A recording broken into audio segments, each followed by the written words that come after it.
This is Lady Anne, owner of KPNL Radio and hostess of the Caravan Library of Lore, and I support Tessa. As an experiencer myself, I have filed my own reports with them, and the professionalism and heart they have shown my case goes above and beyond. If you have had an experience, I cannot recommend Tessa enough. Hi, this is Ernie Hudson, Winston Zedmore from Ghostbusters. I want to let you know that Ryan Stacy, he's created the Experiencer Support Association, TESA. You can check them out at www.tesacan.org. Now, they investigate paranormal, UFO, and provide support to experiencers. But you can check them out at, like I said, www.tesacan.org and see for yourself if they're really Ghostbusters. I can tell you this, they are a non-profit organization. Good luck, have fun, and keep it positive.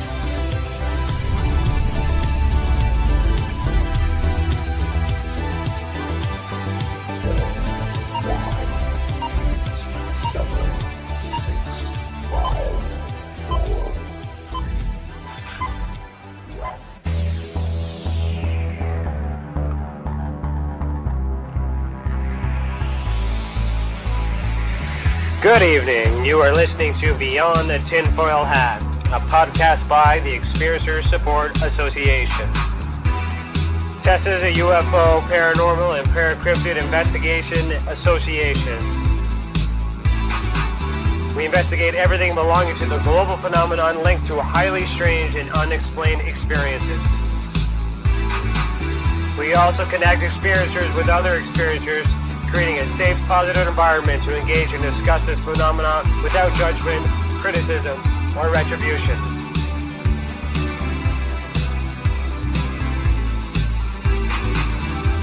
From the land of the white rolling sands, on the southeasterly tip of Georgian Bay, to all of you listening around the world, as we simulcast live on KPNL Radio, we salute you. If you want to go back and listen to our previous episodes, go to youtube.com/the Experiencer Support Association.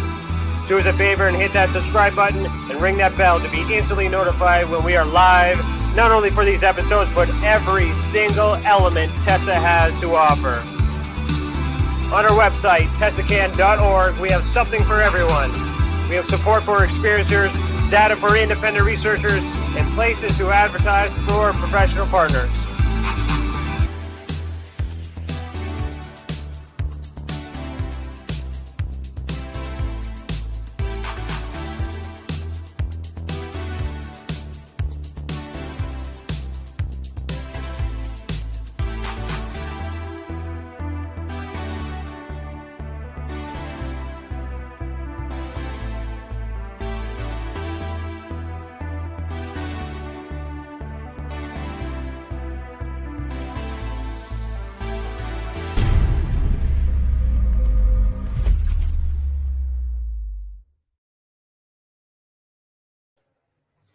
Hello, today is Thursday, October 28th, 2021, and I, Ryan Stacy, am your host this evening. I'm a licensed private investigator, a citizen journalist, and the Director of Investigations for the Experiencer Support Association. Welcome to the channel, and thank you for joining us this evening. Remember to super chat, just click the $ next to your name in the comment box, and remember that all the donations go back into the mission. If you're catching this on the replay, please consider becoming a member and unlock bonus content, including behind the scenes and extended footage on new project developments and investigations. We actually have a blooper reel in development right now. And I am having a hard time editing it because it's really funny. So just remember, just click the big blue button that says join. Our guest tonight, season 3, episode 34, is Daniel Rekshan. Daniel is a citizen science researcher on dreams and extraterrestrial and extra-dimensional contact experiences. He holds a Master's of Arts in East-West Psychology from the California Institute of Integral Studies. He also has a certificate in depth hypnosis and a certificate in beyond quantum healing.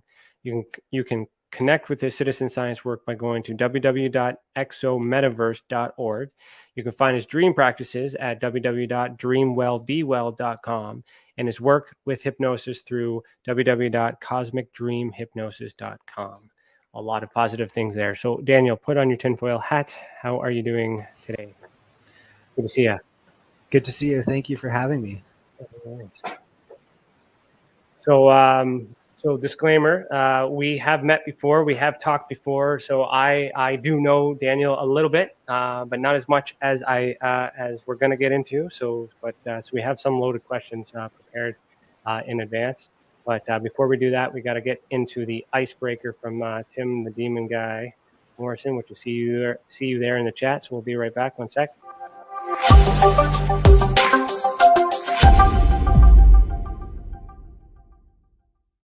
All right. So for those of you who are seeing the icebreaker for the first time, the way it works is Tim, the Demon Guy, gives me a question, and I will ask it. I'm going to open it live, and we're just going to answer it, and then we'll continue with the show. We've got surprises for us. All right. Today's question is, it's got two questions. Demon Guy gives you a 2-for-1. Okay. What is the scariest Halloween costume you have ever seen?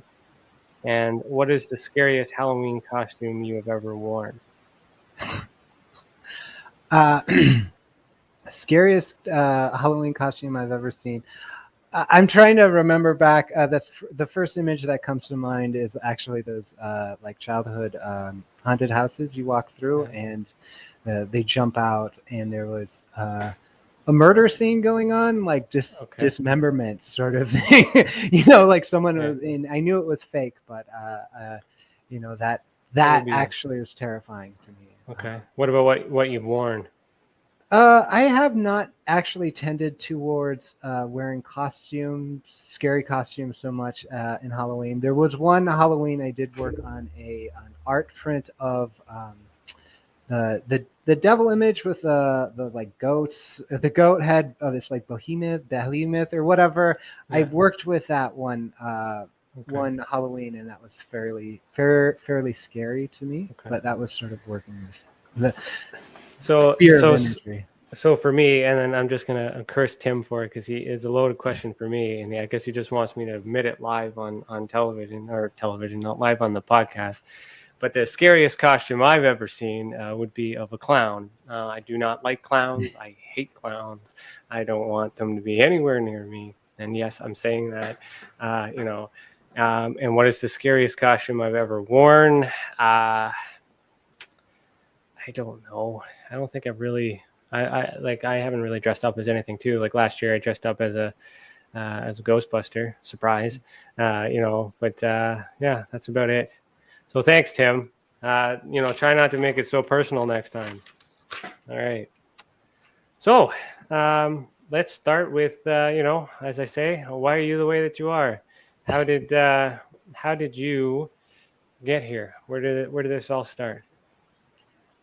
Thank you. Yeah, I often think about last December actually when I said a prayer to be of service to others in alignment with destiny, mission, and desire. My desire in that case was to work with extra-dimensional contact phenomena through hypnosis and dream work. And I got there after studying psychology, getting these certificates in hypnosis, being fascinated by the subject, primarily because of my own experiences as a child with E.T., through dreams, that sort of thing, and really a sort of these lifelong phenomena that occurred, and yet part of me was pushing them away. I explored them through art a lot.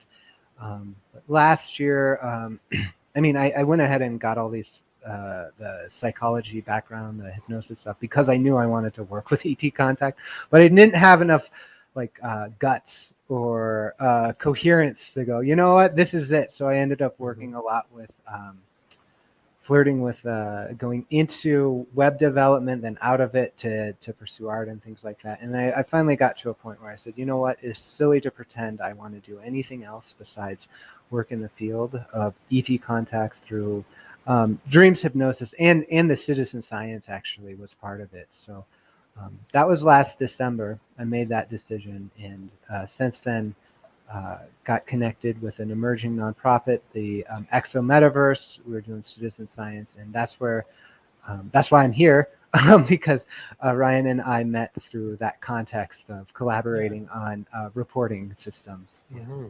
Interesting. So I made a couple notes there too. So December, December is an interesting month for me. December is the month in which I guess contact was made, in a sense, to create Tessa. So Tessa's birthday is in December. I've made decisions in December. It could be the year end. It could be, was it like any New Year's resolution kind of talk going on, or did you have some like metaphysical like connection that was just like, you got to do this? It was sort of like, you got to do this. I ended up working.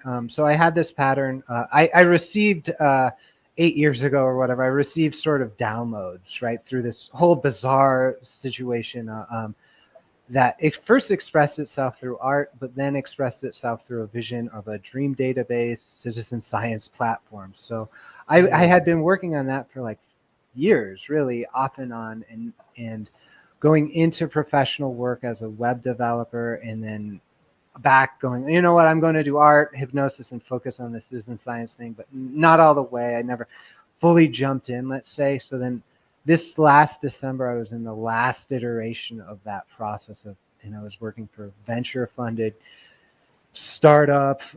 It was a very crystallized experience. It was so obvious to me that I would not be happy there, and it was like so obvious to me that these patterns were expressing themselves yet again. And if you've ever had a kind of pattern that is surrounding a kind of psychological complex, like you just can't get through it. You're like, not again, not this person again, right? Yeah. So I was like, I'm going to solve that for myself here and now, and that was really it. Yeah, cool. That's good. So tell me about this, if you don't mind, this ET that you saw as a child. What did it look like? Yeah, so it wasn't necessarily an ET I saw. I still don't have physical 3D conscious memory, as you might say. What I do have is memories of being 4 years old and seeing the thing that I track memories about memories, and like the experience and what I talked about. So for example, when I was 4 years old, I was terrified of the closet, and there's these sort of beings that I was scared of, vampires that came through, and they were bald with like little heads, and it was like classic gray imagery interpreted as these came out of the closet. Top of the closet. And I don't actually, I remember pulling the blanket above my head, looking up, being scared of it, thinking if I could just shut the door. And at the time, I didn't think of it as a child so much, or wasn't reflective about it. You tell your parents, you're like, oh, well, these are nightmares, these are fears, that sort of thing. Did the vampire have like a cloak or a robe or anything on? Any clothing? None that I remember. And again, the memories I'm accessing are sort of imaginal at this point, right? So okay. They sort of... There's this trend in the research that I've done so far in the last 2 years of closets being seem to be the location of where entities are being seen, and there's these cloaks. That's why I was asking that, because you mentioned some buzzwords there, and I was like, it sounds familiar. Yeah. So yeah, okay. Yeah, the next closest memory I have around that time, I have experience of like 4 years old, 14, and then 19 that I've really sort of tracked around. Primarily, initially as symptoms of what might look like alien abduction. When I was 15, I became obsessed basically, and like went through. There's checklists like, do you dream of UFOs? Do you think about ETs? Do you suspect you were like all these questions? So I use those to explore these memories, these experiences, and the one I'm speaking about, when I was 4, I remember looking out of my bed into the front yard of my house, and I noticed something coming up towards it, And I remember looking at it and there's being a sort of shimmery quality to it, and going like, what is that? What is that? And it shifting and like not really coming into coherence until I go, you know what? It's Easter time. That Mhm. must be the Easter bunny. And then there was all of a sudden this sort of like shifting to like, yeah, that's definitely the Easter bunny. My mind was like, yes, that's the Easter bunny. And so all of a sudden that image came forward. And I told everyone I saw the Easter bunny. I since then I spoke to my like family about it. And I'm like, do you remember I was talking about the Easter bunny? My brother, actually, a twin brother, who's been helpful in figuring out these memories, is like, he says like, yeah, I remember you talked about it. We thought it, you were like, thought it was so funny that you made that up and were so insistent, right? So it's like it Mhm. was out of character for me to make it up, and also out of character for me to be. So that was you rationally trying to understand what you may have seen. Yes. So is there any belief behind that? Do you believe that it's a dream, or do you believe it was real, like an actual dimension or something interdimension, I suppose? Yeah, right now my hypothesis, right? Like these are all hypotheses. My intuition around that is yes, indeed, it was a extraterrestrial or extra dimensional being approaching the house to have some sort of contact. Same thing with the vampires from the closet, which in since then I've done regression work and like dream work around that, and have found much more peace around. I have peace around that sort of thing. I'm not scared of them like vampires or evil grays coming to Now, the yeah, because well, these are labels too that the archetypes that we apply. So yeah. the vampire, I mean, I guess did it have fangs? I suppose. Then, like, what would be the identifier for you to call it a vampire? Yeah, and so that only comes about because of the Count on Sesame Street. He was Okay. the close. He was the only pale thing that had the face Yeah. shape that I saw actually, and That's so interesting. I had someone describe what looked like Grover from the Sesame Street, and it was the only thing I could find that like made sense to what they were describing. But I was like, it couldn't be, it couldn't be. I guess it's not a Muppet; it's something different, right? A puppet, And but the thing is, when I did some research and I go to how old they were, and it turns out that Sesame Street started that year or a year prior to that, and it was like kind of like around the time that Grover debuted on television. So the circumstantial evidence kind of showed, that maybe he saw that creature for the first time and no one's ever seen it, and then it just scared the hell out of him, and then he had nightmares. yeah. Again, like we don't know. I wasn't there, but so I just find it. I just thought I'd comment on that because a lot of the stuff when we're kids, we go back to the clowns. The reason why I don't like clowns is that something happened to me when I was a kid, and I still don't like it. I don't dream about clowns today. When a clown ever shows up, I'm telling you, Tim, I will knock you on your ass if you do anything. Anyways, so yeah, so okay, cool. Then what happened?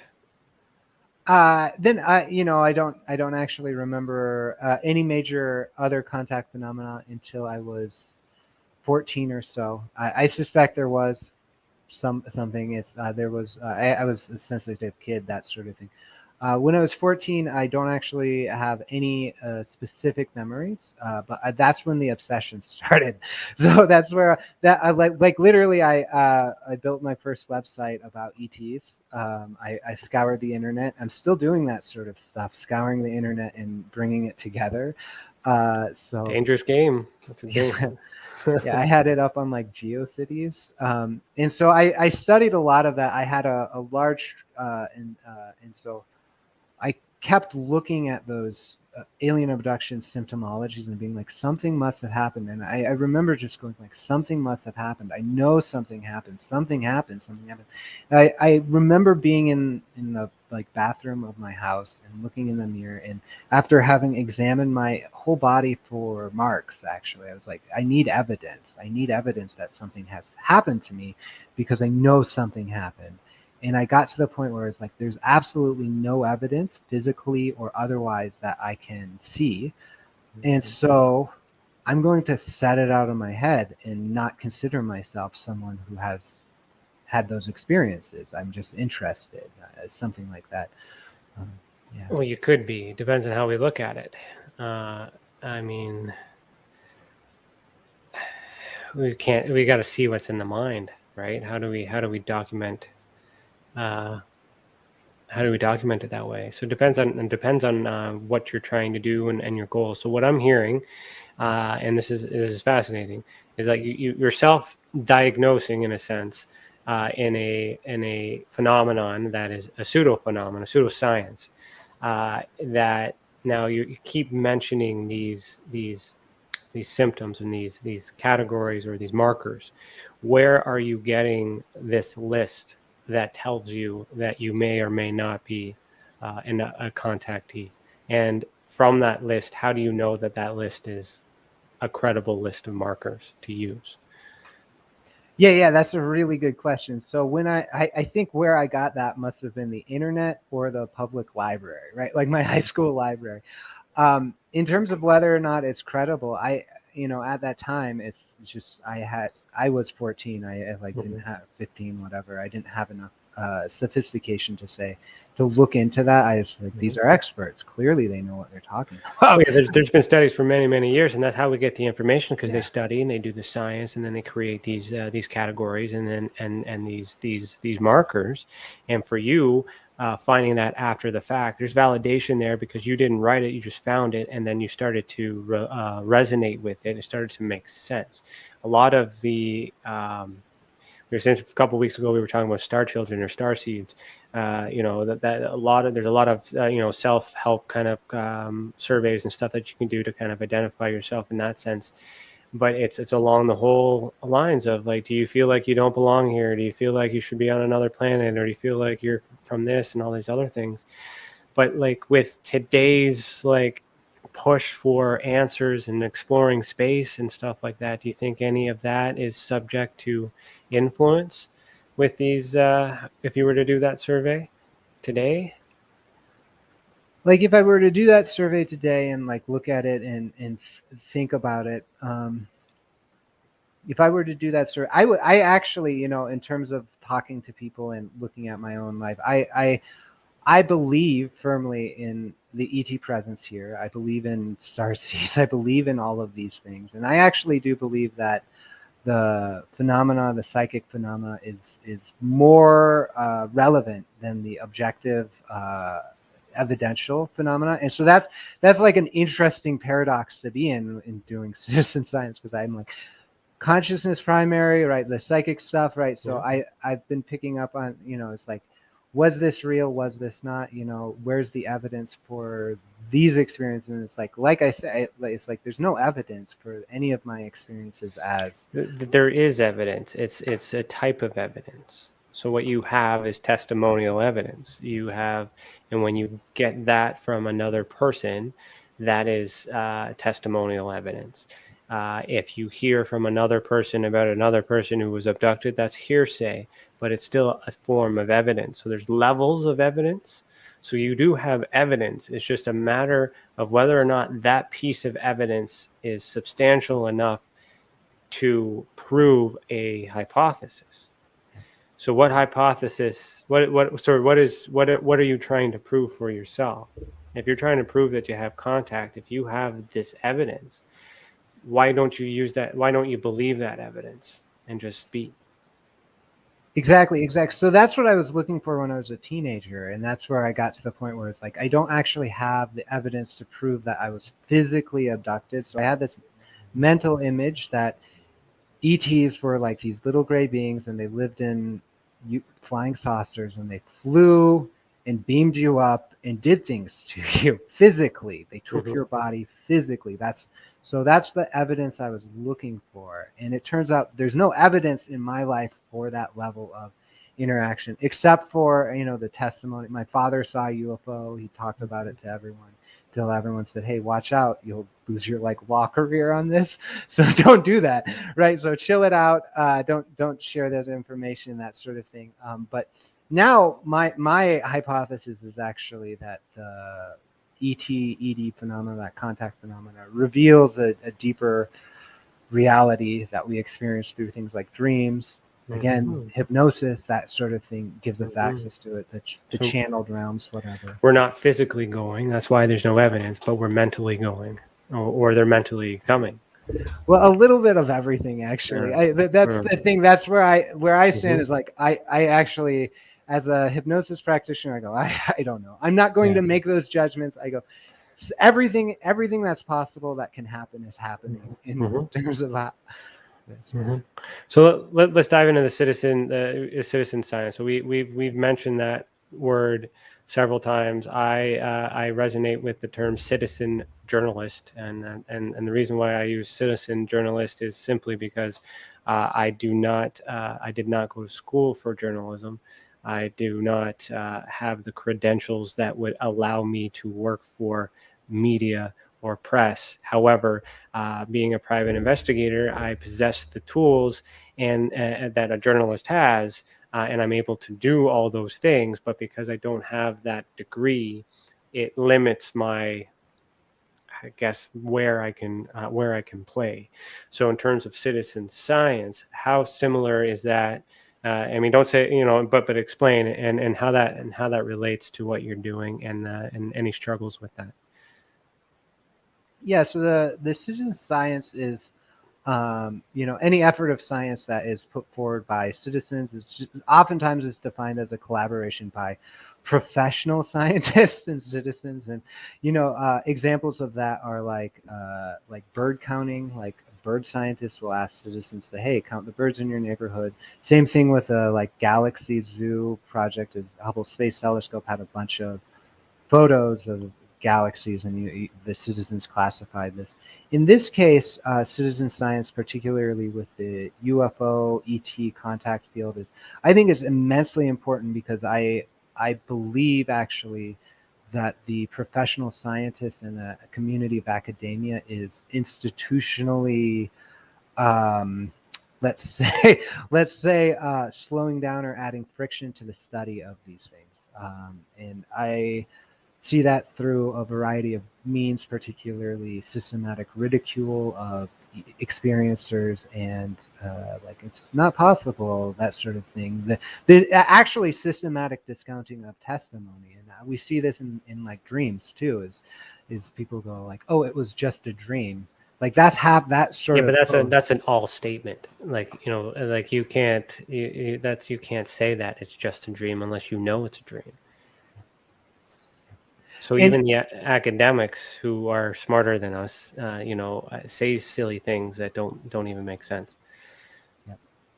So so in terms of the citizen science, and like I see a lot of potential in that is bringing the capacities to measure, to report, to come to conclusions about these things through the work of other people. And one of the most compelling things for me is looking out to see how many, just the raw numbers of how many people are resonating with these fields. So you can get to that information at like exometaverse.org. We have counts going on about the social media following of people who talk about these things.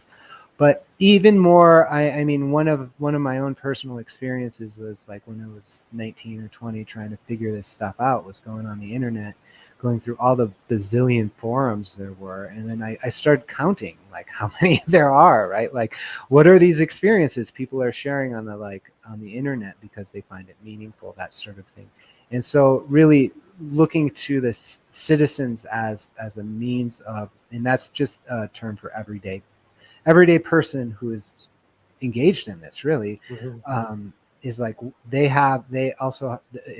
that they've got a vested interest in understanding this. They have the testimony, and they might not even there's no systematic setup to make them fail in this study, basically. And so I see this as important. So how does one citizen, like in that aspect, journalism or science, or both,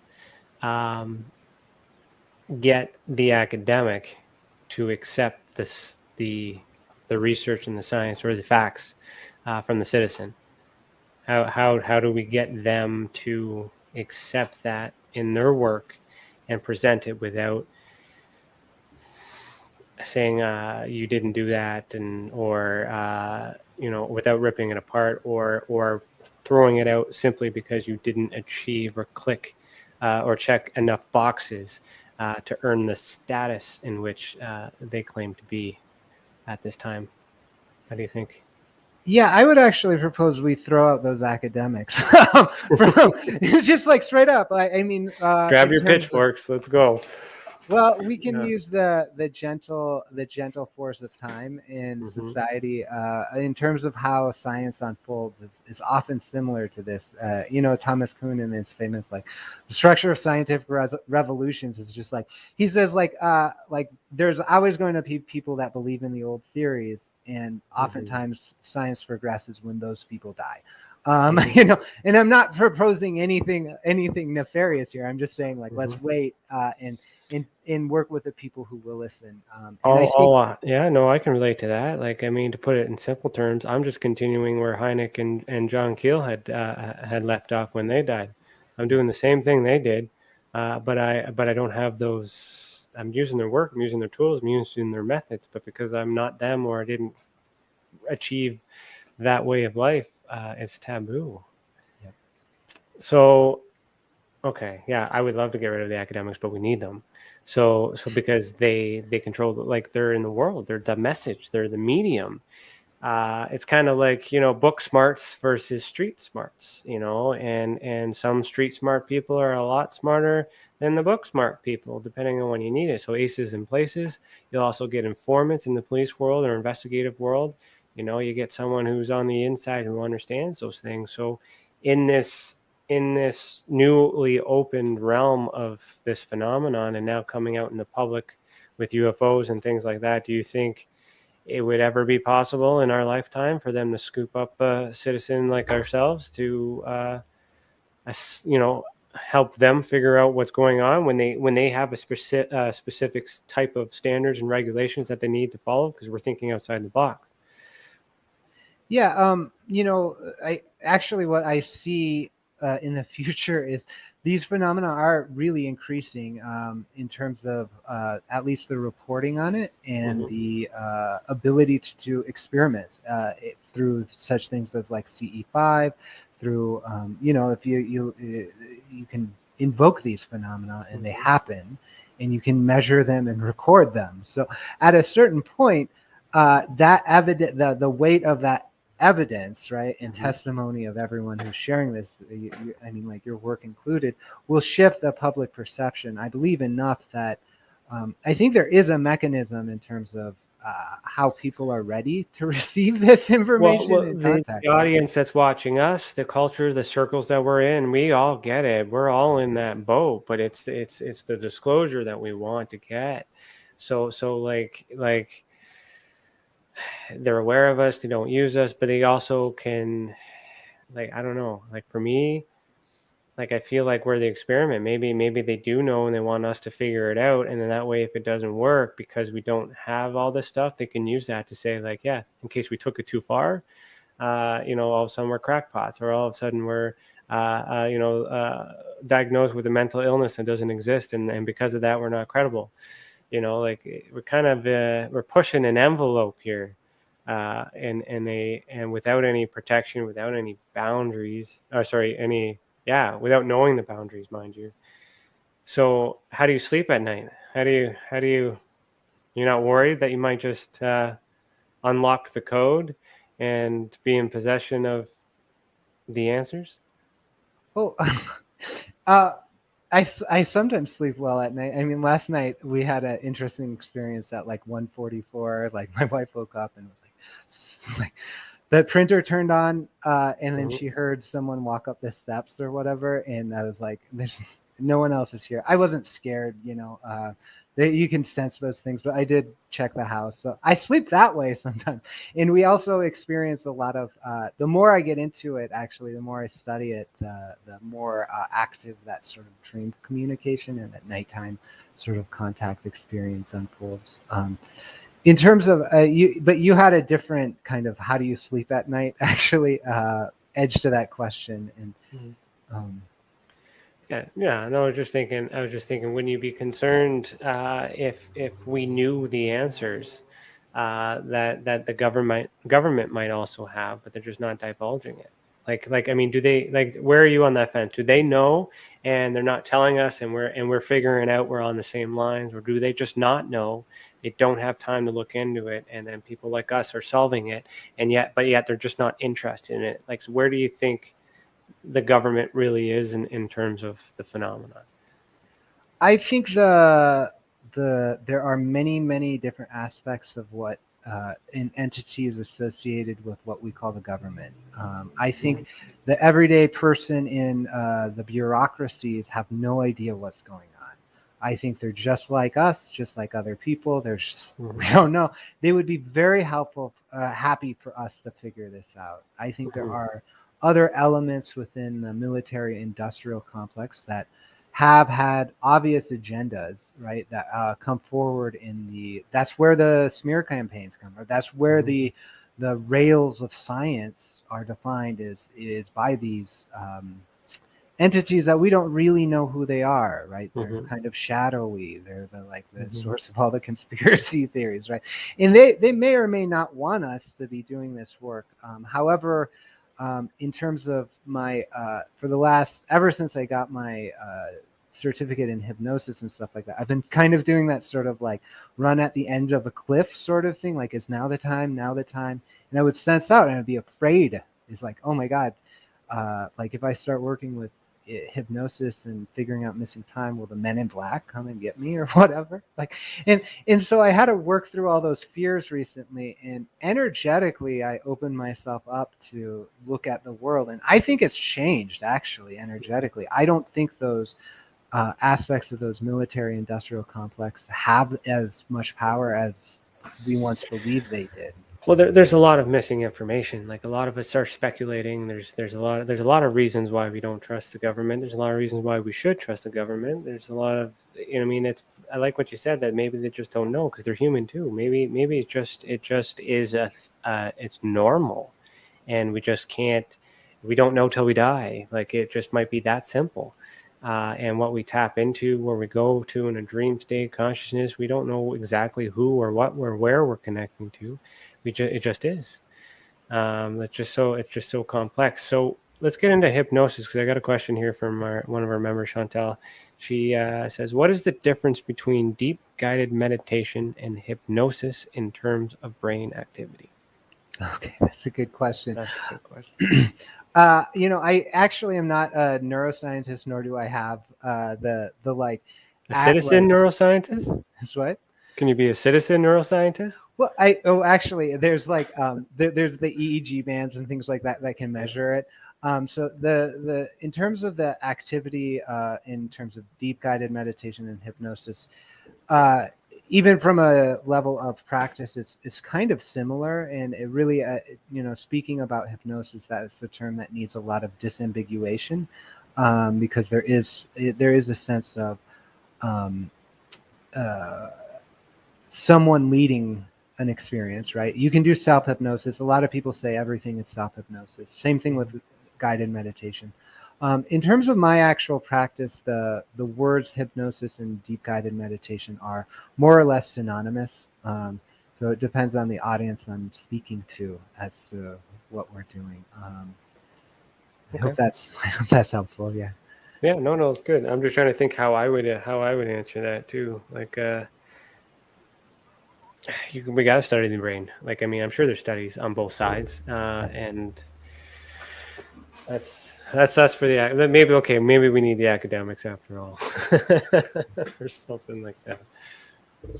Okay, all right. So let's get into. Well, you want to talk about dreams. So dreams is kind of like your take home. This is where you're focused. This is where you're really studying. Talk about your work. How are you studying this? What how does it work? Yeah, I'm fascinated by dreams. That's so that and a lot of my contact in my teenage years came from dreams. I had very real, and we would call them hyper real experiences, right? Like they're like you go to, you break out of this world, and there are like these beings that are like super super intense, and they're like, and they're like, this is the nature of reality or whatever, and then they're like, go back to your body, like that kind of thing unfolding, or like You've seen that? That's happened to you? yeah, I Okay. just, like went to the foundations of space and time. That's how I did a lot of my philosophy in undergrad. I went back to the memory of the foundations of space and time. It was fairly intense, and it's I drew pictures of it. There's a lot of like oscillations and stuff like that, and kaleidoscopic colors, and these sort of vast beings. That said, so those sorts of experiences in my life have led up to an interest in dreams. So one of the most potent experiences I had in dreams was something like an out-of-body experience where I saw my grandfather pass over to the other side, actually, and it was unexpected. I had no idea. I was like writing down the experience. My mom called. I was like, oh, that makes sense. So there was that was a moment where I said, aha, there's something objective that happened here, which is my grandfather died. Subjectively, I had the dreamlike experience of being guided by these archetypal kind of almost Egyptian deity-like beings to see this spirit pass over to the other side, simultaneously with my grandfather actually dying, right? Like, so that synchronicity is impossible to ignore. And I go, oh, something real is here. I spent years trying to figure that out, like how to work with that, how to encourage dreams. And so the way I work with dreams now is like threefold, actually. One is through direct with hypnosis. We do a lot of dream work whenever I work with someone. I ask them about their dreams. We look at life as a dream, and that's a really important kind of like, well, life is a dream in a sense. So that's one aspect of it. The other aspect is through the citizen science work of bringing together dreams and doing quantitative analysis on them. And this is like a Sisyphean effort almost, because I've brought together data. No one cares about it. I've shifted into other work. I've been inspired again. So everything's coming together actually in the Exo Metaverse project, and we are rebranding that into something that's not metaverse oriented because of the connection with like Facebook or whatever as metaverse. Oh, right. That'll come. Well, we have a cooler name coming up, and so I look at dreams like that, and then third way is actually dreams as contact phenomena. And so this is something that's new and emergent. This is one of the reasons why I was excited to talk about dreams and hypnosis as testimony. Yeah. Primarily because I was asked to write a chapter of Ray Hernandez's Greater Reality book on lucid dreams as a contact modality. I did a literature review on that, discovered like, wow, it's fascinating that actually contact does seem to happen in dreams a lot. And you can like sort of if you're anywhere close to skilled at lucid dreaming, or anywhere even just interested in it, if you express the intention to have a lucid contact, it like happens at a rate that's just like astronomical compared to other lucid intent, like flying or like sleeping with beautiful people. Like if compared to that, in like I want to contact extraterrestrial civilizations in my dreams, like that the content, the actual response of the dream content, at least in the small sample sizes that are presented in the study, it shows there's an astronomical difference. We need to get to the state where we can have those experiments at a scale of hundreds of thousands of people. And then at that level, right, we've got hundreds of thousands of people practicing dream incubation that brings in perhaps actually real contact with extraterrestrials in a good way. Right, like that's really compelling evidence, and you've got 100,000 people that have participated in that study, and said, "Yeah, this is meaningful." If you do that with 100,000 of people that are inducing a sleep-like state to tap into the mind and to reach the same, like traveling in this sandbox, Like, how do you focus that many people to the same entity?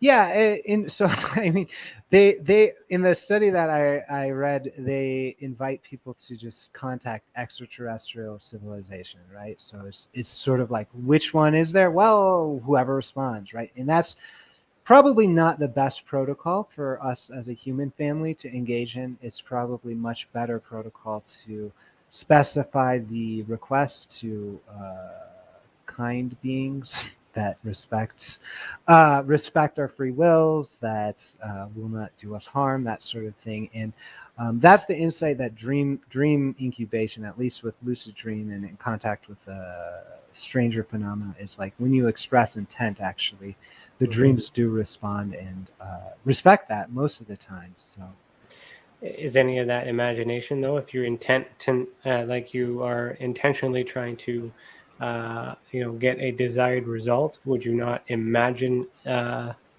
yourself seeing what you think would appear to be a positive and friendly being based on, you know, what you've seen growing up? Like, is it like how do you trust that?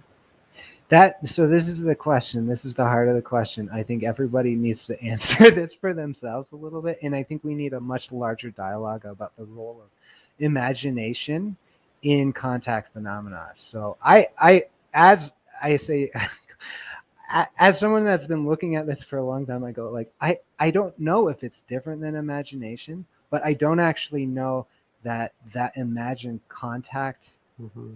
like is less real. And I say this through the mystery of time. Like I go like, what if we imagine these things and somehow through percolations, right? Like everyone's talking about reptilians or grays, right? Like these Mm-hmm. archetypal imagery, right? But it's when they start in the 60s, right? Like we Mm-hmm. have other imagery that kind of relates to the ETs from a long time ago, but these like grays and these sort of like Ashtar command or whatever, like all these sort of imagery come up, and that feels very imaginative to the cultural situation of the 60s and 70s or 80s, right? So are they imagining it?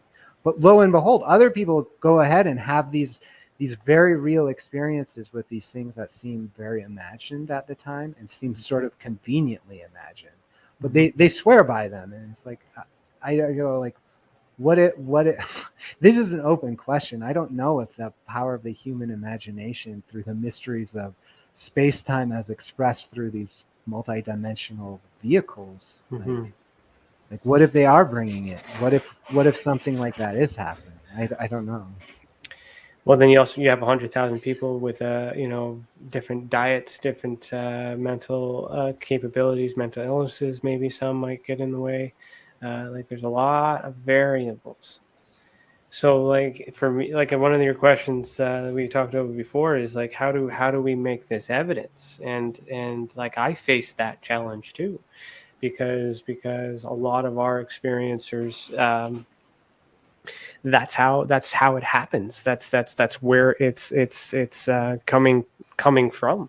No one is able to take a picture. No one's able to have a video. That's just what the nuts and bolts scientists want to have, because it's something they can measure, put in their hands. And there are people that aren't crazy, and they're seeing these things and then all these other stuff. So even I can't explain definitively what is going on. All I can do is measure. So what I to answer that question that you asked, like that, just so you guys know, he asked me this question before we started, and I wanted to lead into the topic so I could answer it for him. But I'm still trying to solve it. So the only thing that I can trust with all those variables, with all those possibilities, with all those unknown constants that exist and don't exist without me divulging into the personal history, because I want to believe the experiencer. I don't want to ask if they have a mental illness, because I'm not sure if that implies that I think the mental illness is the cause of it. I don't want them thinking that, but I also curious enough to know that maybe that particular illness has nothing to do with the phenomenon. I like to also rule it out to kind of reinforce the fact that that is just a stigma. It's not that. But so the only thing I'm really comfortable with is measuring the people and their makeup and their why they are the way that they are. So eye color, something that's constant, that's universal. Blood type, we all share blood, we all have eye colors, we all have what else is there that doesn't really interchange, like, so all those markers too. Then the senses, the, what did you taste, what did you smell, what did you hear, I measure, what did you see? So, so we get into the art part of it, right? So the drawings of it is also a type of evidence, is analogical evidence. The testimony is testimonial evidence. Testimony on its own is not as good as a drawing, so analogical is better. Testimonial and a drawing is better. And then you have direct evidence, which would be a photograph or a picture or a document confirming. So there's different types of evidence. So the best would be to have, a testimony, and then you investigate, you get a drawing, and then you find a picture that looks like that. But when you measure it all, so for us, because I go through that step with each experiencer, and I categorize it. So if it happens to be a method, that's the other thing I'm measuring, is the method. How did you make contact? So sometimes it says dream. It's not just a dream. It's did you intentionally make contact, or did you unintentionally make contact? Because sometimes when you're dreaming, you have nightmares, but they're not nightmares. There might be contact experiences that are frightening. Or if you do lucid dreaming and you intentionally put that out there, then you make contact. So these are different methods. What I'm comfortable with in that respect is that different people must have different ways to connect to the same place. And once they're able, so what I can prove right now is that we can connect to whatever this is. And because we can connect to this, we're seeing a variance of different things, and it's interpreted in many different ways. So when I have more data over time, when I have more drawings and I start to see people drawing the same things, because those are visuals, right? Then we can look at where they are in the world, the time they were in the world, and then start to ask questions and correlate all that evidence together and be like, how did this person in USA in 1973 draw the exact same thing that this person saw yesterday here in Canada? I know that they don't know each other because of the way we do our research and keep them distant from each other, but do the process the same. So they're tapping into the same. This person's able to reach consciousness through meditation. This person reached consciousness through dreaming, but they both drew the same thing. So this to me would suggest that however they got there, that's a method, but they got to the same place, and that place exists. And then we can deeper dive into intent and motive and whatever. Some people talk, some people do this. So it's like a very elaborate game of guess who. Eventually one person is going to remember, doesn't see the face, but they remember the body. Another person remembers the body but doesn't see the face, but then you put them together, you got a face on the body. So there's bits and pieces of evidence. So like similar to like a crime scene investigation, when anything happens, you talk to all the witnesses, you get their statements, and then you rule it all out and you put it all together, and you actually have an understanding of what really happened. So that's the only way that makes sense to me, that you could accept that dream state as being a conduit or a point of making contact to the other side, because we know it exists. We just don't know what it is, where it is, or when it is. And that's something that we can figure out later. We don't need to know all those answers right now. Once we figure that out, then we can give that stuff to the scientists, the academics, and say, here's a bunch of data focused on this. You're a specialist on this. What do you think this is? But in the mix of all this stuff, we have these archetypical labels. Some will call it a download. So for me, my experience, download would be what I would call it. And some people will call it astral travel when they project out of, so there's different terms to describe going or receiving, transmitting the computer, the device. So dreams can be used, if the information is collected in an objective way. It is measured the same way, and it's stacked on top of different layers of evidence that's been verified and validated. But you as a single person couldn't do that alone, because then someone like me or anybody else could be like, I didn't do it, or I have to analyze it, and I project my different opinions and all this other stuff and blah, blah, blah. And therefore, if I'm subjective enough to, or have enough intention to lead a certain way, be biased on a certain belief, and I'm going to be looking for things to disprove or prove depending on what it is we're looking for. So the challenge we have is, how do we objectively investigate and then objectively provide opinion, and then put that out to a world that's full of opinion and speculation and emotion? You follow me? I do follow you, and I unfortunately will say I don't know if it's possible objectively. Unfortunately, I do know it's possible at a non-dual level to engage actually means of knowledge that are meaningful to an individual and collective.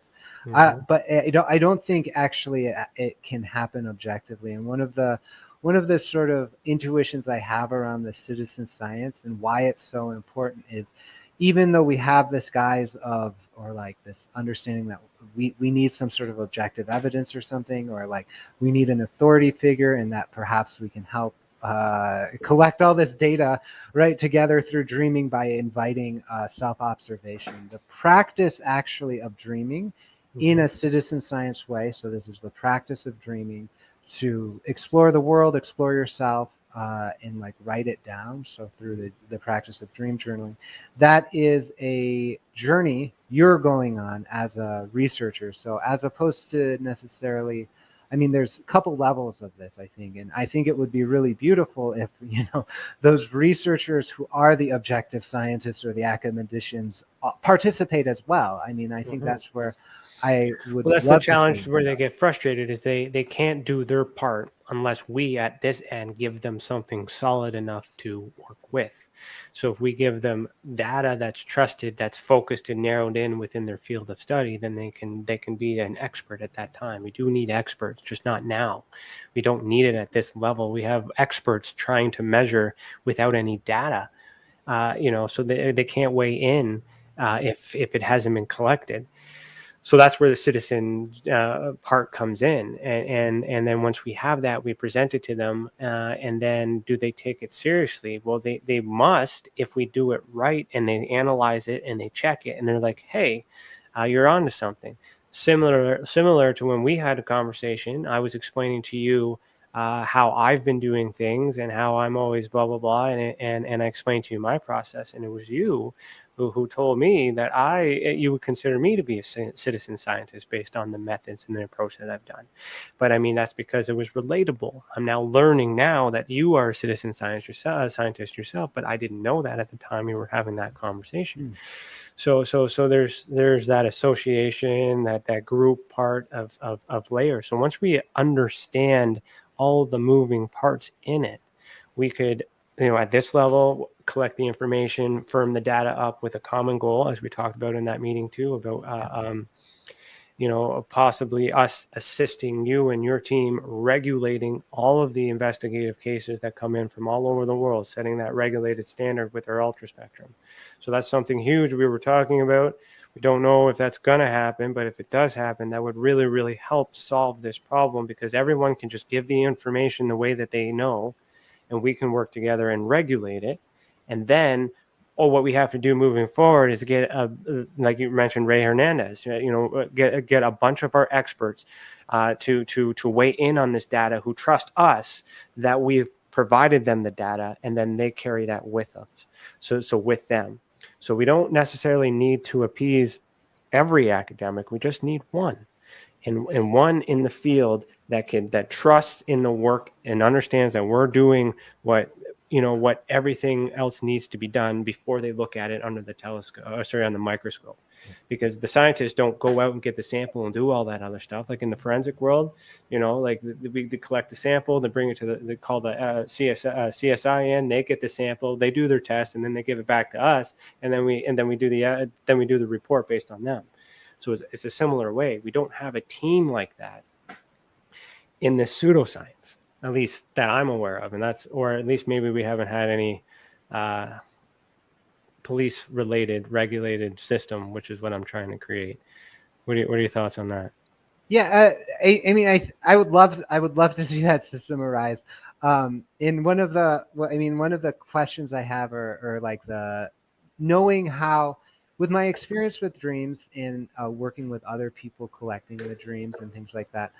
The understanding I have is there's something like the observer principle happening. Mm-hmm. So there's, in terms of me working with hypnosis people who have missing time and want to understand these things, I have to say I'm like, the stuff we're generating isn't necessarily evidence, and it's like an imaginal experience, and it could be meaningful. And by the way, it's a participatory experience. So I'm very clear that when I work with someone in a hypnosis way, it's something like I'm on a journey too, and we're doing something together. And so in that way, I see that the actual invitation to collect dreams or work with them or observe them and the reason why I'm focusing on this is because there is something like an observer phenomenon happening that does impact the quality of observation is the observer. And I suspect actually like at the macrocosmic daily level, so in daytime experience, even in the UFO phenomena or something like a consciously remembered daytime UFO sighting or whatever, there may actually be something like the observer phenomena working itself through any aspect of the system. And I don't know how to handle that except for inviting the participant or the experiencer to investigate their experience themselves and then share that in a sort of dialogue that may or may not look objective. Well, that's where the regulation comes in. So we just have to develop a system. We believe that we've created, as I explained to you, like a system that's better than the ones that I've used in my history of things. But the question is whether, like you said, like that would be valuable for you. Is it valuable for the next person and the other person? Like, how do we get everybody on the same page? So we have to amalgamate. We have to work together because, Free and Ray Hernandez, they rebrand a new name too. I can't remember what that is. CCRI. Yeah, CCRI, right. So I mean, they measure the same thing, but they have different protocols that they consider to be significant, but they're measuring a specific hypothesis. So we kind of have to go to a group and a route, and then give that data out to all of the experts, and then come back together with the findings. We kind of have to do this thing. Okay, so we got to hit commercial. So that's why I'm kind of looking kind of sideways because I got two screens kind of split here. But anyway, so we're going to pause, but we will continue after a message from our professional partners. Also, if you are listening to this live on KPNL Radio or a future podcast, head over to youtube.com/The Experiencers Support Association to see the video that goes with this audio. Remember that you're listening to Beyond the Tinfoil Hat, a podcast by the Experiencers Support Association. Ryan is one of Canada's leading new UFO investigators. He conducts and oversees UFO investigations on a constant basis and was really taken by his research. He's compiled a tremendous amount of data regarding UFOs in Canada. And just as interesting, he really goes over how UFO investigations are done and what are some of the mistakes that people make when they submit evidence. Note for starters, don't edit your videos or photos before you send them. If you want to hear more follow-up conversation between Ryan and myself, you can go to richardolanmembers.com where we have a candid conversation on ufology, the paranormal, and more. And remember, while we learn and grow and search for the truth, let's be good to each other.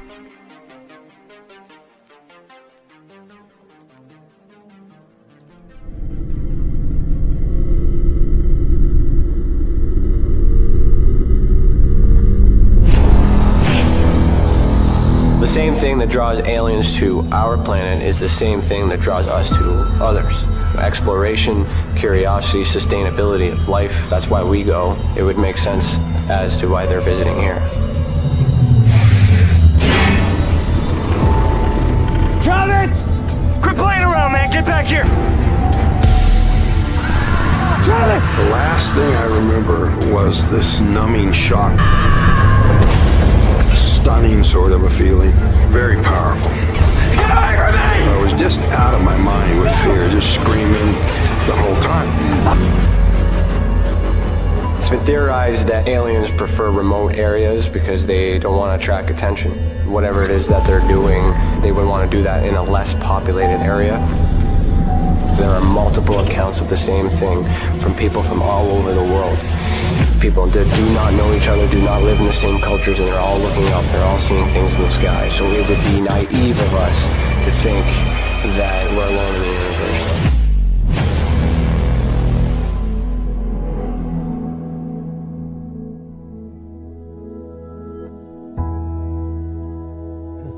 My mission is to assist and help those experiencing this phenomenon in such a way that they're able to continue and live with it, and also in a way that it can be measured, quantified, and reinforced within today's society, so that way it can be accepted and no longer viewed in a negative way.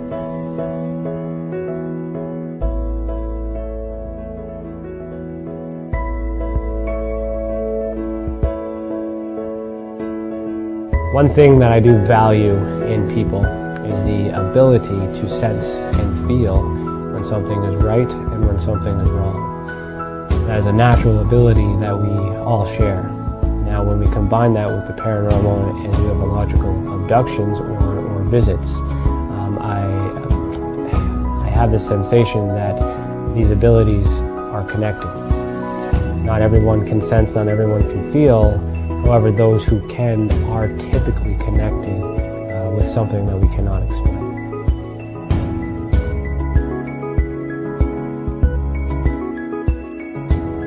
And part of my research is not just to investigate the experience, but it's also to understand and study the experiencer to find out what they have in common with other experiencers, to try to figure out what the actual makeup is in order to be on that spectrum.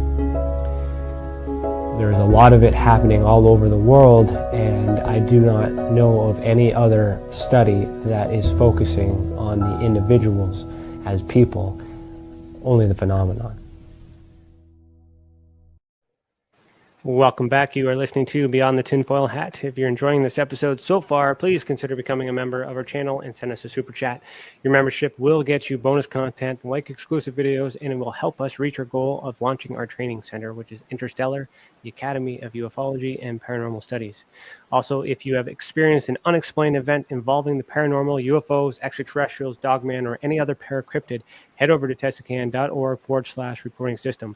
We also do take reports on dreams and astral travel. Angela, I got like 100 from you, which is good. It's all that data there. So we do take those cases as well, out of body experiences, things like that too.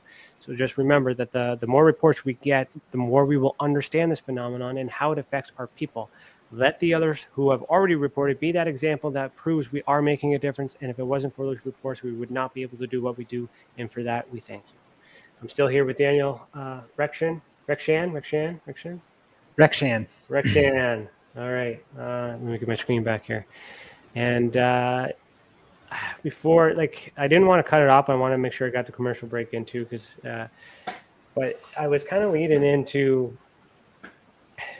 I guess talking about our ultra spectrum. So our perspective is evidence. So we're focused on making sure that we have the best evidence. So we work with the experiencer to take their experience, as flawed as it is, as wild as it may be, break it all down, remove the speculation, make sure we get all the information, rule out all those other things, and see what we're left with.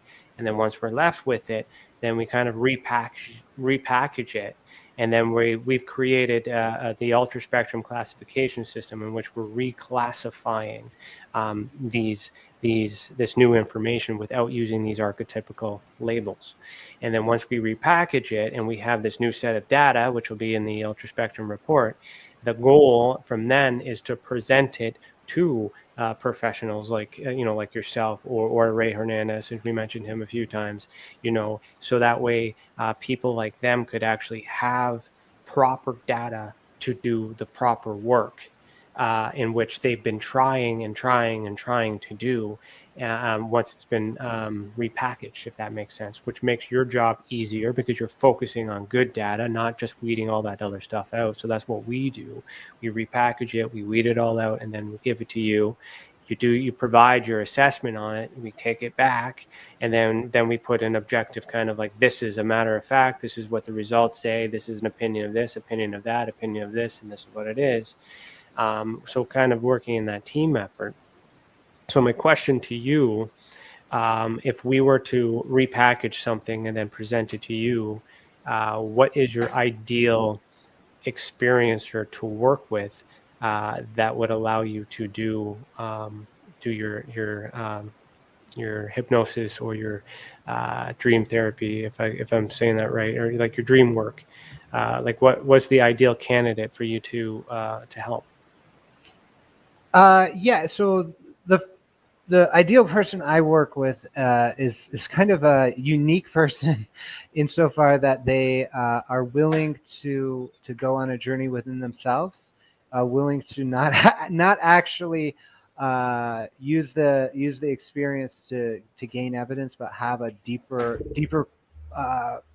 generally, the purpose I align to is an embodiment of peace, love, or unity consciousness. So it's like, are you going to be a better person, more integrated, more grounded in your body? And so if you can do that work, which may involve going in, reliving some interesting or difficult or challenging or frightening memories, and then coming to a state of integration where you may or may not know what happened, you may or may not have external validation, but at least you're internally consistent and integrated. That's my ideal situation, actually, primarily because it works really well with my life, my alignments. So it's more of a healing, a therapeutic. That's why I said therapy when I meant dream therapy, because I see it as an aid. At the same time you're studying and trying to understand what is happening, but you recognize the disconfiguration, you recognize the stress and the anxiety, and you're just trying to repackage the emotion, right? Yes, yeah. And this is not to say I'm not interested in the evidence or anything like that. I'm very interested in collecting a bunch of dreams and experiences together and doing algorithmic analysis, right? Quantitative analysis that's reproducible on the dream contents or the contents of these hypnotic sessions and things like that. I also do, actually, I don't want to misrepresent, but my primary focus is that healing experience, because I find unless that motivation to heal or be present and to expand into love and connection with people around you, human beings right here and now around you, it's not going to work very well. It's going to be challenging. There's not enough gas to go through the barriers that are really actually difficult to go through. At least I find, without that deeper motivation of being willing to go through that pain or challenge, to actually be present with yourself in a deeper way so that you can relate to your body, to the earth, to your friends and family in a more loving way. Unless that's there, I don't see it. It doesn't work for me. But after that, right, like the investigation of, I do work with a few people to do like sort of internal explorations. People who have worked through a lot of that and are very integrated enough to say, like, I'm open to and willing to explore. And that actually is where I would love to be, is sort of like cutting edge exploration of like using dreams, using hypnosis to really just explore what's going on. I mean, there's a lot of stuff, it's like thinking about like the Project Stargate from CIA, right? Like they do remote viewing. That's all hypnosis. That's basically hypnosis, right? Like we can do that sort of stuff with people who are prepped, right? So that's really fascinating to me. But in terms of where we're at as a society, like the bulk of people around me need not to explore that edge, but need to explore where they've already contacted that edge and feel more at peace with it. Yeah. Okay, like balancing everything. Okay. So I was leading into my next question, which is, what is quantum healing? That's the third group that you, or I guess term that you've mentioned in your bio. We've covered the first two. So what's quantum healing, and how does that fit in with all of this? Yeah, quantum healing is a rather not strange methodology, but one that I've had. Um, the use of the word quantum outside of quantum physics had like really made me feel weird about it, and made me feel it was a pseudoscience, made me feel it was new age BS repackaged or something. Quantum this, quantum that, right? But I got into that primarily because when I started, after I said the prayer to be of service to others, I started working with people with contact in a much deeper way and needed a deeper tool to work with. And quantum healing comes from the work of Dolores Cannon, who was a hypnotist. She's one of the sources of the star seed understanding. She wrote a number of books, a lot of strange stuff, like talking to Nostradamus, like talking to, I don't know, Mary Magdalene, something like that, through her hypnotic clients. Discovering that, it's like UFO abduction regressions and things like that. And the methodology she put forward brings people into, she called it a somnambulistic state, which is like sleepwalker. It's really I find that to be a challenging word. There's like a lot of challenge in sort of me accepting this methodology, and part of that was because I was coming from an academic point of view, right? Like I wanted a reference to an academia that worked, and this really sort of jumps off, and it's like, let's work with people in there and to gain that insight, to heal, to provide a sense of healing. The quantum healing comes beyond quantum healing, comes out of the quantum healing hypnosis technique, which was put forth by Dolores Cannon. Beyond quantum healing is a methodology put forth by Candace Crock-Goldman, who basically says you can do QHHT online with people, and that's fine. Just call it BQH, right? So that's really where it comes from. It's a recent methodology, and part of the work there is very similar actually to the depth hypnosis work I had been doing. It's just packaged differently, but there's one or two things that are different. One is accessing what we call the quantum state, which is like, I don't know actually how to describe it. I feel sometimes silly in terms of talking about the quantum state in a rigorous discussion, but experientially it is something very real that has impact. I've experienced it in my own life, and I see it in the life of people I work with, and that is going into a state of consciousness where things are and are not. Like you're connected in this sort of magical way. You can get information, you can make requests. Strange things happen because of the requests that arise. And it does have a kind of atmosphere of the high strangeness that can be associated with it. The experience of quantum healing is really like a 4-hour conversation involving setting up an intention, going through relaxation exercises, experiencing what we sometimes call regression, but now we're calling it something else. Or, it's like if you wanted to figure out, were you from Andromeda in a past life, or like what happened in those 5 minutes you can't remember when you saw the UFO, right? You go into that and you use the hypnosis techniques to support that. And then the healing part of that is really focusing on the integration and inviting spiritual, mental, and emotional or psychological healing that generally do have some sort of kind of quantum effect on the body that is really unexplainable, and you can't really call it like physical healing, just because like you're not doctors, we're not like psychologists that can practice with people. The guise of spiritual or like emotional release, that sort of thing. So. It's kind of interesting. A thought came into my mind too with these pseudosciences. Like, there's a lot of things under this pseudoscience kind of category in terms of not normal science and whatnot. But there is a lot of us doing this work that don't require all these certificates and stuff like that. It's all these methods that we learned in these schools and stuff that branch from like other things like psychology and whatnot. But yet, so a lot of people are willing to trust us to like do this type of mind work, to unlock parts of their brains and feel better and to heal and to have therapy. But yet some people avoid going to an actual clinical psychologist or a doctor and say, I've seen these things, because the they're not allowed to, I guess, like, encourage that. But yet you would think, the thought that came in my mind, like, the reason why I'm prefacing like that is that I'm surprised that they haven't outlawed it to make it illegal for us to be able to offer this type of service to the mind and encourage. Like even the academic, they ignore it. It's taboo, but they're not. They're not advocating. They're not fighting it. They're not like trying to shut it down. So they're kind of allowing it.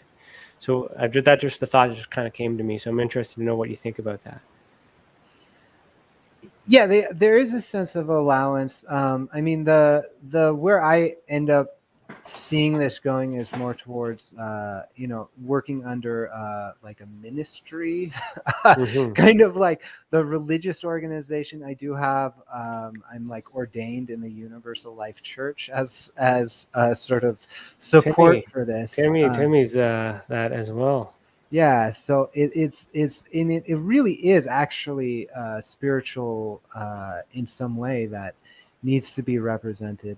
I mean, I feel like talking about the clinical psychologists and things like that, is anything that is literally regulated by the government right now is set on train tracks that were laid by the military, industrial, big pharma sort of thing. They do not do work that serves humanity. They do not do work that is effective in healing.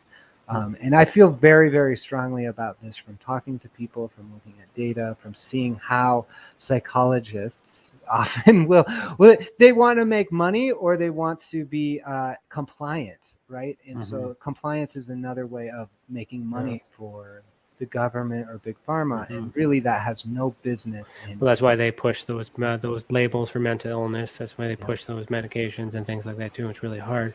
So I was just kind of leading towards a whole that maybe they're just allowing us to do it because they know they need it, or they're waiting for someone like you to solve it, and then all those liabilities are gone. It's kind of like, it's like, I don't know. I know it's happening, but I don't want to know about it. And just let me know what happens. And so with that, I mean, how do we take on the world? How do we get this to everybody? How do we heal? Yeah, that's a good question. Like, I mean, there's a lot of people doing this. There's light workers, a lot of people trying, but I mean, even that needs to be regulated, right? We don't necessarily need to be regulated by the government.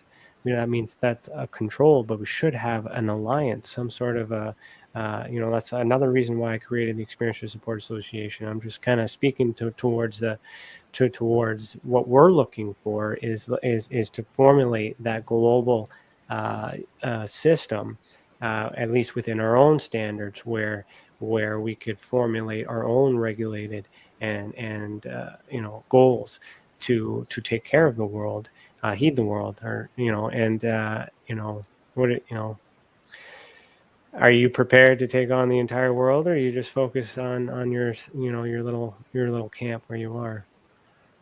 There's two answers to that question. One is from a point of view of like a mysticism, right? As above, so below, as within, so without, right?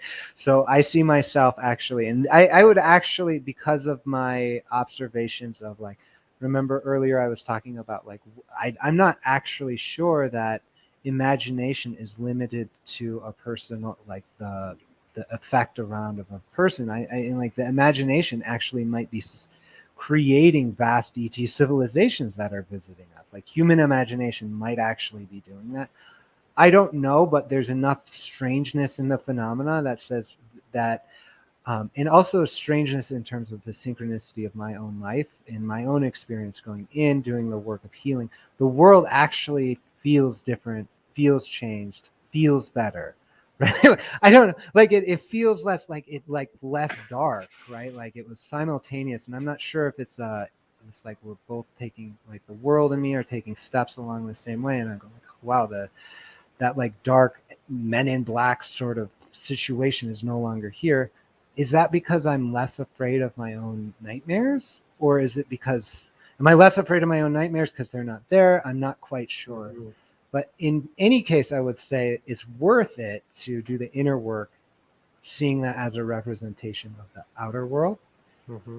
The second level of answer is I say, yeah, we need to step up. We need to see that our institutions are run by agendas that are not in alignment with our highest good. We need to see that if the person we seek for assistance and guidance in this sort of stuff is looking to the diagnostic standard manual, that's the wrong thing. This is not the right way forward, and we need to step up as a community, and that is a person-to-person thing. This is every time someone says something like, oh my God, like I saw this UFO, you won't believe it, it's crazy. Go like, it's not crazy, this stuff happens, let's talk about it. And let's have a dialogue about the role of imagination, the role of this, the role of that. And I love this conversation we've had in terms of evidence and imagination, right? It's okay to talk about that. It's okay for you to go it's also when. So that's another thing I wanted to kind of speculate focus in on is in my world, I wouldn't use you until the end. So if I were to investigate, if you were to refer someone to me after you've already done your work, it'd be very, very hard for me to work with them, to have them accept possible real scenarios. So I can kind of got to work through all that stuff while they're in that state where they're willing to accept both sides, and we rule it all out, and then we're stuck with something that we don't really understand. I have my opinions on it, but I don't tell them that. Then I make the referral. You do your thing. We have a conversation, and then I let you know at that time what matches. I add that to the report, and then we talk to the experiencer together. So that kind of team effort thing too. Now, if you happen to get through your studies or your methods, happen to get similar answers or further in-depth information that gets added to the report and reinforces that. But it also validates the credibility of the experiencer because you're a third party, you have different methods, you have a different approach, you weren't involved in my investigation. Right, you're like an expert, expert testimony as well to provide your own assessment on that, and then I would kind of decide whether or not your assessment is proper enough too. So what we don't have is a lot of that next level. That's what we need. We have a good system where we can collect the data. We have lots of people that need help, but that we just don't have enough resources or enough people to refer them to. So with that kind of method. Would that hinder the way that you do things? Do you like that approach? Do you need it to be the other way around? Like, would that make it harder? Would that make it easier? Is that something that interests you? Oh, it would make it tremendously easier to work with someone elucidating the story. Oftentimes in terms of my consultation, and this actually is healing work. The sharing of the story is healing work. So it's one and the same. It's sort of like in my consultations now I go, you can just speak for 5-10 minutes, 15 minutes about the story. I know it's important to be heard, right? Like that. I know this is healing and important. So this is a thing I love doing. I love hearing people's story. And then I invite them to share that story. But I'm just writing notes down very quickly. It's not about what the ETs look like. It's not about the phenomena. I oftentimes I'll be like UFO, mother, psychic ? Whatever. Just like you don't want to lead them, I don't want to lead you. So it's just more so like, okay, I have everything I need. You do your assessment. Let's have a conversation together, and then we try to figure out what's going on. And then for the experiencer's sake, we then put them on the next level. The third level would be like, how, these are things or people, these are groups and these are associations in which you can be a part of. Here's some communities. Here's some like this world could exist if we work together, because we don't need, that's citizen, if not citizen science, citizen therapy. Is that a thing? Citizen, you get where I'm going. That whole system can work. We have a lot of people that do all these things. There's not a lot of people are working together. Yeah, and that's something, with the Exo Metaverse project we're looking at doing, is bringing together networks and things like that in terms of offering software tools and like web tools, right? So this is like configuration of a global open data commons search index, right? To share all the data. How do we share the data across the network? Well, it'd be really easy to just use like how tech companies share data, right? Like how great would that be, right? So it's like how do we connect experiencers with practitioners? Well, we need directories, right? That sort of thing. And so but you need to regulate, you need to have background checks, you need to have credentials, you need to have all these things in place, right? So yeah. we're your resource. We could figure all that stuff out for you. We got that in the bag. What we don't have is this side, your side. We need more of that. So I want to thank you for that. I want to thank you for doing that and helping the people that you have helped, and that you'll continue to help. Thank you. Yeah, then that's one of the reasons why I do it, is literally everyone holds a piece of a puzzle, right? And the thing that I would I see as most effective now is like a practice of letting go. Like personally, I have to let go of my attachments to like my own personal vision around it and go like, how can we actually work together? Because this is more important than any single vision, right? Yeah. And the other reason why I am so passionate about the ET contact hypnosis work is around the people do go, I have a mission, I have a reason. They contacted me for something. I have this piece of the puzzle. They literally say that under trance. I have this piece of the puzzle. People will spout out like equations and stuff like that. They'll be like, I see how these things work, bits of technology. Sometimes they'll be like, I need to tell this person something at this time. Like there's all this sort of pieces of the puzzle that have been split apart, and us coming into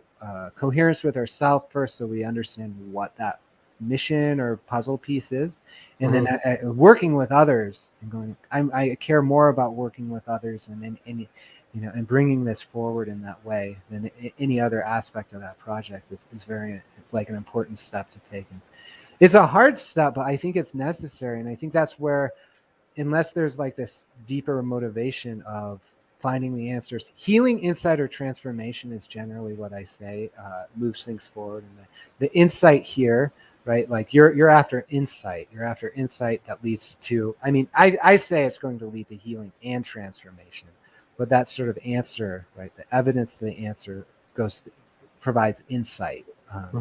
And that's actually a worthy mission. And in terms of the understanding of, to bring it back to dreams once again, it's like life as a dream, right? So the thing that we find in terms of why dream work is effective in terms of healing mental illness is because it provides insight. And insight and lucid dreaming particularly is the practice of identifying and elucidating insight from dreams that are confusing.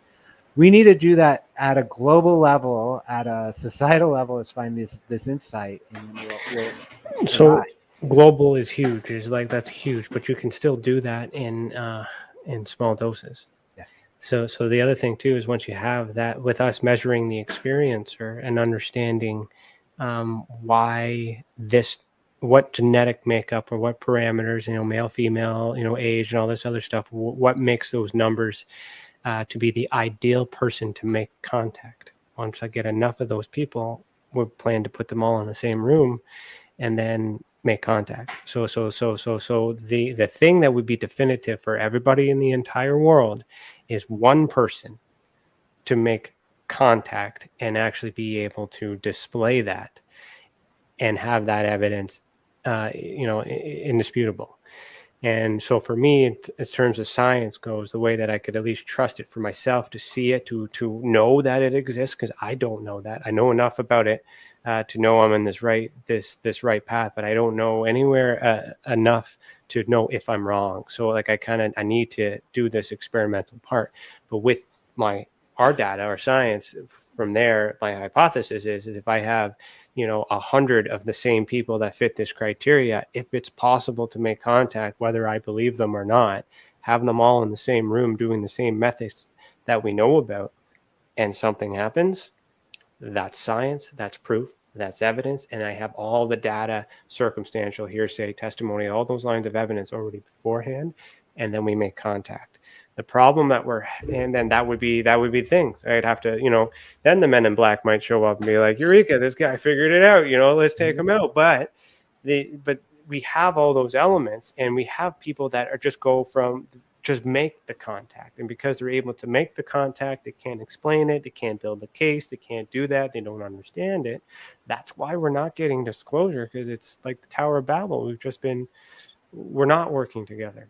And so with that, I mean, I would send 100 people to you and have you do dream therapy on them, and then we would do another study on how the group that I selected and works with the group, your work, and then we have the studies and studies and studies and studies. But now we're in that citizen science ring. We're not on TV. We're not in mainstream media. No one will touch it. Does that matter? Do we need to be on national television for this, or is it just doing it for the sake in this way for 10 people or even 100 people good enough for you? Like, personally, I think it's person to person. So yeah. I think it's a flow like that.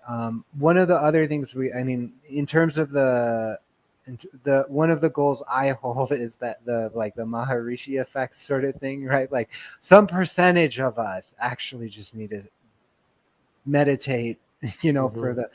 for the effects to be felt. So that's the sort of initial goal, and that feels really reachable actually. So is to have that some percent of a city, first do it, some percent of a region, right? How wonderful would that be? Then the region starts feeling elevated or connected, and then it goes from there. And I think we're really actually much closer than we would imagine. That's just that's just like that's where your giant database of taking all the information and putting it together, so that way we can generate these hotspots. Like we're doing it in a certain way, other people's are doing it a certain way. We need to put all the studies together, and so that way those plots are specific and measuring to do that, and then bring everybody together to do that. So tapping into your psychological studies, put on the psychology hat for a little bit. How do we convince these people that have been doing it a certain way for so long to change, or to band, or to work together and do what they're already doing, but together? How do we convince these people to change?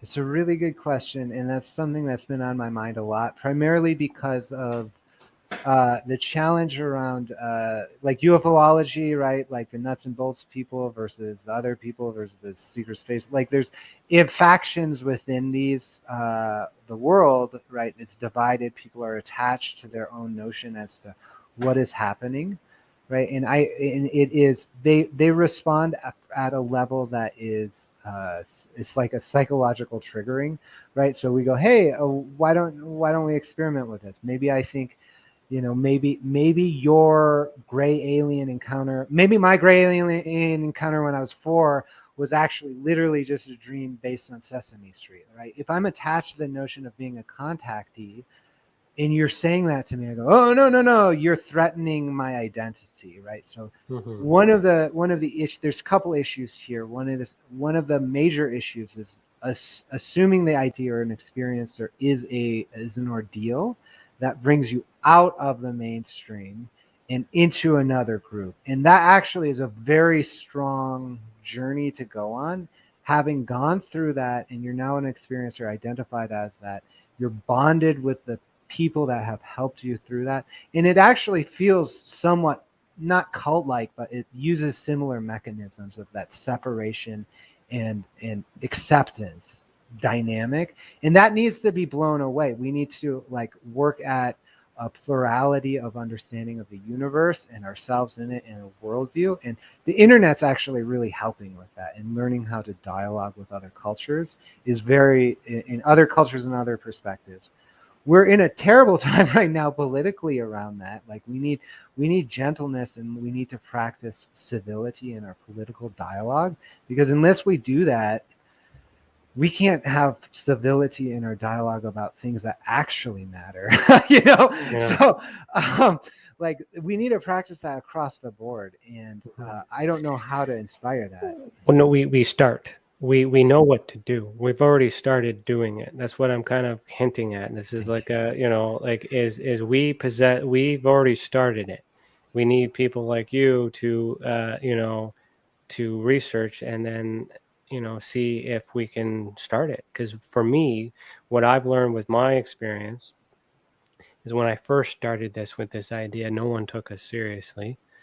And then now that I put some data out and I released some documents and done all these other stuff, these people that ignore me all of a sudden want to be my friends and all this other stuff. And you just have to do it. And if we show when the right person acknowledges what we're doing and it resonates with what they need, the right person will come and that team will build organically. So we know what needs to be done. The goal globally can still be obtained, but it's not going to happen tomorrow, but we still have to start. So there's an expression, like, I went to, I forget what his name is, but there's a book, it's called Start Ugly, and the whole message there is you just start. And then if we were to go back to when I first started, we didn't even have these little graphics here on this thing. And I was like, I didn't even have clothes on half the time. It was really ugly visually. Right. So soon, but, I start to design my background, brand a little bit, so you just got to start. Yeah. So we can achieve this.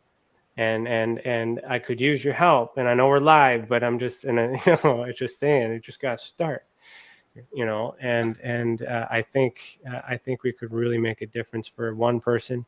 And then if we make a difference for one, they'll tell someone else, and then they'll make a difference for another. We got, people watching us too. So don't think it's impossible. I'm just kind of picking your brain a little bit to see if you understand what's needed, and you know what's needed. You want to do it. You have the drive. We had a conversation before, and you now the tables have turned, right? Like, I kind of have the advantage because I knew you ahead of time, but everything happens for a reason. Synchronicity. Think about that. We're having a conversation. You wanted to ask me a question because you knew, now here we are, round table at the end of it. What do we do with it? So I'll just let you sit on that. So I don't want you to say anything live, but the thing that's been bothering me, or actually making me curious this whole time, and I wanted to wait until the very end, is I want to know everything about what you got on your wall behind you. Like all that stuff that I'm seeing. I'm curious to know, like, so you're an artist, so I'm assuming you drew all these, most of them. I did. Yeah. So can you can see your screen, you can see your background. Yeah. Maybe pick one and start there and explain to me, what brought you to that. Are these maybe these are some of your visions, some of your experiences? Yeah, so I put this on my wall because I felt I needed my diplomas and certificates to show I'm credentialed in the work I'm doing. And then I was like, I'll add the rest, some art that I've had that's representative of my journey, particularly around dreams and hypnosis and contact. So this here is a sacred geometric figure. It's called a Merkaba, which is related to these phenomena. But and the Asclepion was the name of a studio art gallery I ran in Oakland, California, and when I was going to grad school. So that hung out on the street, and I painted it to sort of attract people in. I had art displayed. We sold crystals and other beautiful things, and then ran meditation and sound meditation events and dream work and stuff. It was a beautiful experience. Here is a watercolor painting I did of Mount Rainier, communing to my job as data mapper in Seattle. Here I've got this little book. This is actually the second download from a kind of telepathic communion experience I had with a cuttlefish, which was just a different story. I went to an aquarium. I was like, wow, cuttlefish, they're alien intelligence. I want to commune with it, see what it's like to open up to it. And then afterwards, I told everyone I had a telepathic communion with a cuttlefish. But I think it was a sort of skipping of consciousness or some projection thing. But Alchemist's dream is now achieved. All sorts of written text and these strange imagery. I have 5 books like this, all about metaphysical things. This calls for a mass meditation about transmuting the pollution in the world into beauty or whatever. Those ones up here, similar. That comes from a book called Prophecies for New Babylon. So it's you can access that on my Goodreads profile. I don't know. I'll eventually put links on somewhere. Yeah. Yeah. Anything that? No, you're going. You keep going. Yeah. This is from this. I call that the waiting room. That's in terms of astral projection work. There's this realm between realms or whatever. So that was kind of an expression of that. It has 3 people sitting there. It's past, present, future. They're sending out these butterfly creatures, which represent the dreaming soul to me. Okay. It's got some light language glyph type stuff here, and then 2 masks that represent. One represents Apollo, the other represents Dionysus, and I made those to put on my own face and have an experience with, and see what it was like to embody those different archetypes. Yeah. And then beneath that, the last one there, and the. Oh yeah, this is the logo for Dreamwell, the new app I have. I'm launching. I've launched. It's at dreamwellbewell.com. You can get dream meditations for free, dream journal, and then under here, that's the Exo Metaverse logo.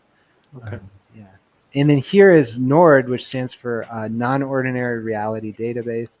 That was so I had the series of downloads with these books, and then the next download was for a dream database. This is in Science Platform. Mm-hmm.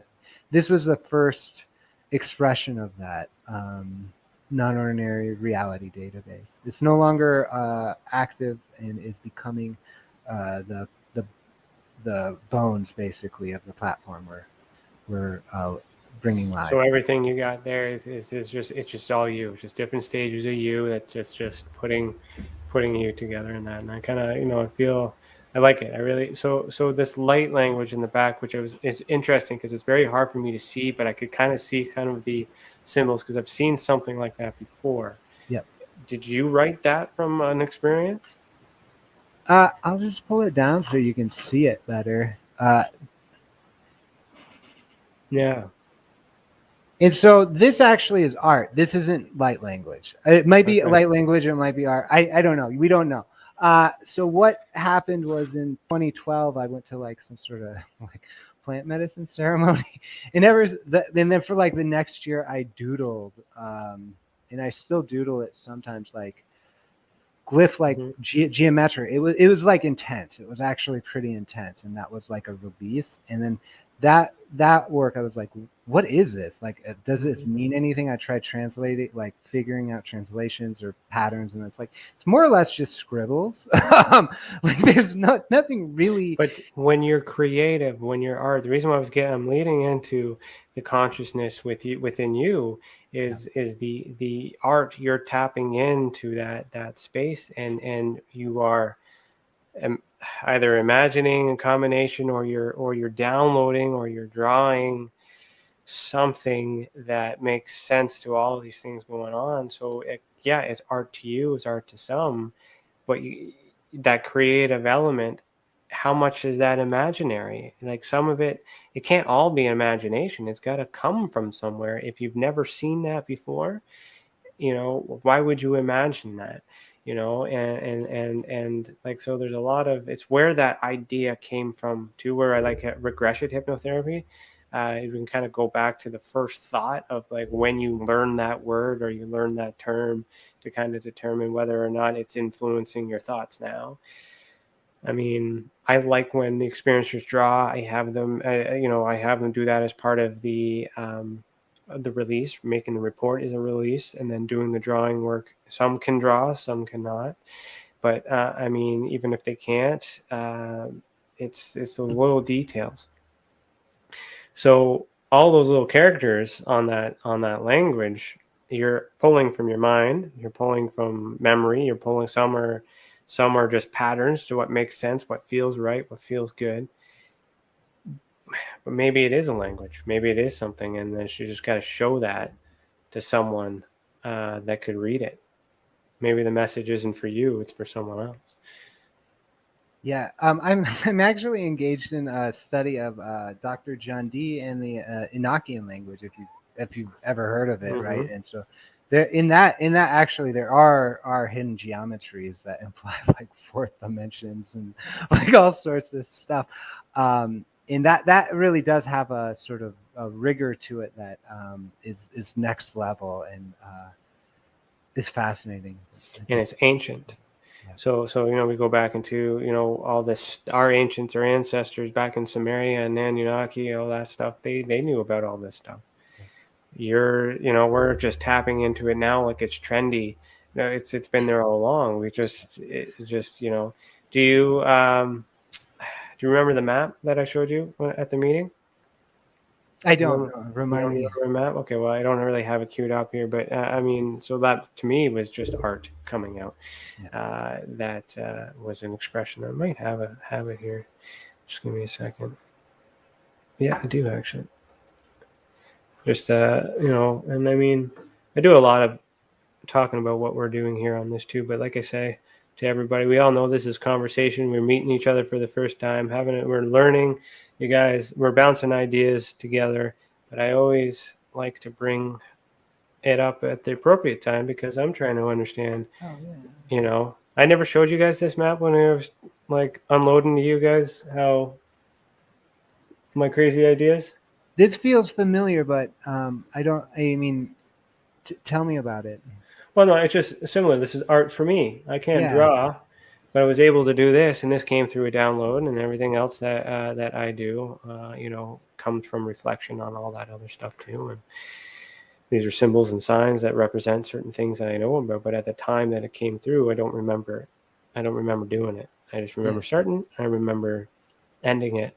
And then I've been spending the last 3 years trying to understand what it means.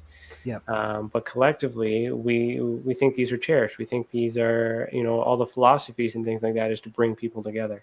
And what I was trying to allude to is I believe that this map is not meant for me. It's meant for someone else. Just like the light work, the language you have on your wall, maybe it doesn't make sense to you, but if you show that to someone, it might make sense to them. And that's why I just thought, it's kind of like a wanted photo. Have you seen this? I don't feel like it belongs to me. I just feel like the information was given to me and I obsessed about it until I got it out through art. So like when you get an idea and you get creative, you got to draw it out and then you feel better. You feel it's therapeutic. It's released. But then what do you do with it? I just, you're talking about this is like thinking about how to share those things. It's thinking about like that TikTok algorithm, right? Like how they show things to people is like it's just riffing on that idea. It's because I follow a lot of like light code stuff on Facebook, and people are like, does this mean anything to you? Does this mean anything to you? So if there's a better way to share that, I envision something like an Instagram TikTok for I guess channeled messages, something like that would be amazing.